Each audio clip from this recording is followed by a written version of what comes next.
Lego Star Wars The Skywalker Saga. So yes, I know, 2 days late, and I said I was going to make more, but I don't know, having a harder time finding time to make these videos these days, but that's okay.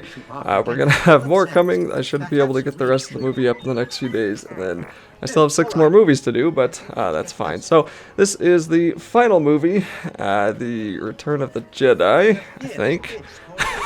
I should know these names, shouldn't I? Anyway, it's the final movie of the original trilogy, and this is the level A Plan to Save Han. So it's where we're going to be playing originally, or initially, as C-3PO and R2-D2, and we need to head on over here into the terminal, or the whatever the heck you want to call that, and solve this little circle puzzle to get inside the door.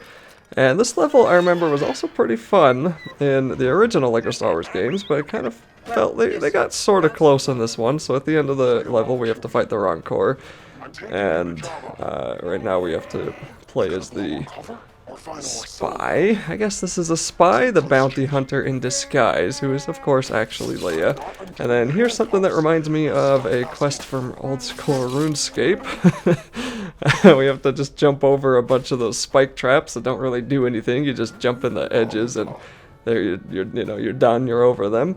And now we need to come into here, and we have to get this bridge lowered. So of course this bounty hunter in disguise still has a grapple that we can use, but the other player is Chewbacca, and Chewbacca is who we are using to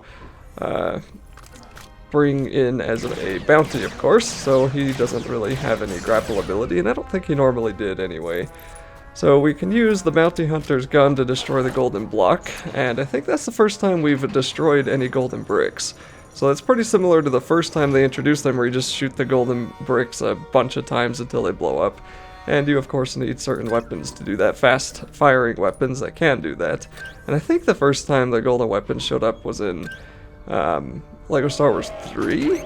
Or not golden weapons, but golden bricks. I think that was the first time. And that game had like huge battles. It was kind of weird. It had like those really big army battles that you got to control, sort of like a little mini strategy game. They never did that again, and it was a little confusing in some places, but it was still kind of cool back then with the LEGO games when they did try to do something new in each game. And this one kind of feels like they are just going to stick with this formula for a while, and who knows, maybe the later games will surprise me. Okay, so we have to kill these pig guys, and then there's going to be that box that we moved in front of the doorway, and then we're going to want to build the lever so we can jump on top of it and pull it down.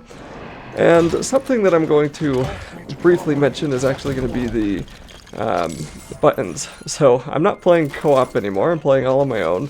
And the buttons earlier that I stood on, it was kind of strange to me, because in the other LEGO games, when you were playing solo and you stepped on a button, then your other guy would almost immediately hop onto the button. And even right there, like if you were playing solo in the other games and you jumped onto a lever, the other AI would immediately jump onto the lever. And in this game now, you pretty much have to switch characters and do that yourself. And luckily, your other guy isn't going to move very much, so you don't really have to worry about them getting off the button when you switch characters.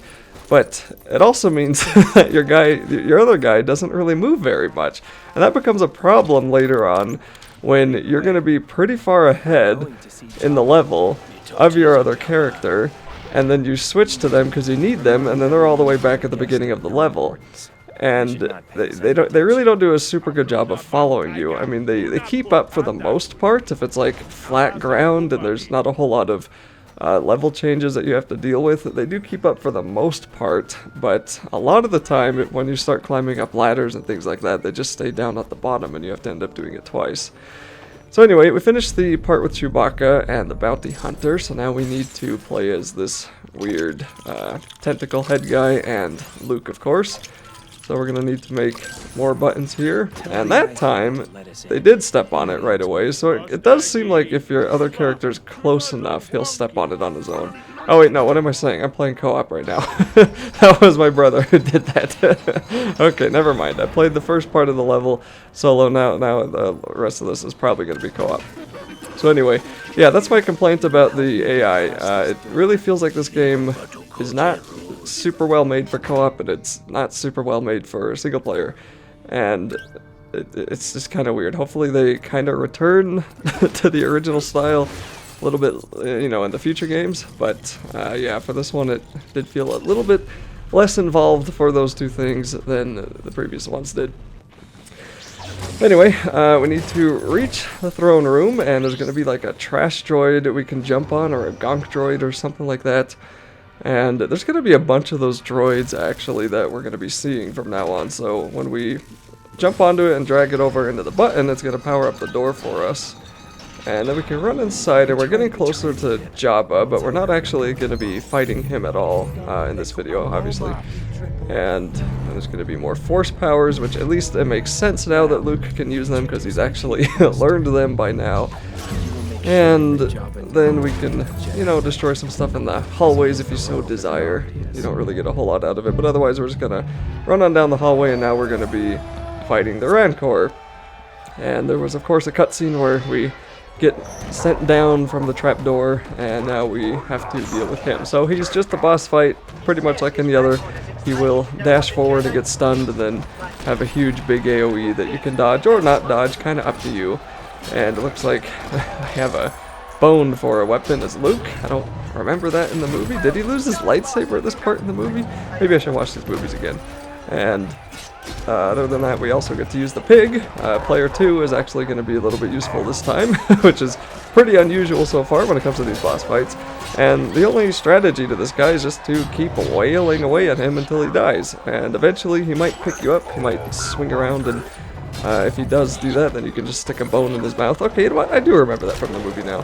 Anyway, yeah, you can shove the bone in his mouth, and that'll stun him for a while longer, but doesn't really do much damage to him. And then we're just going to try to avoid most of his attacks and reduce his health bar to 0. Then once that is complete, that will be the end of the level.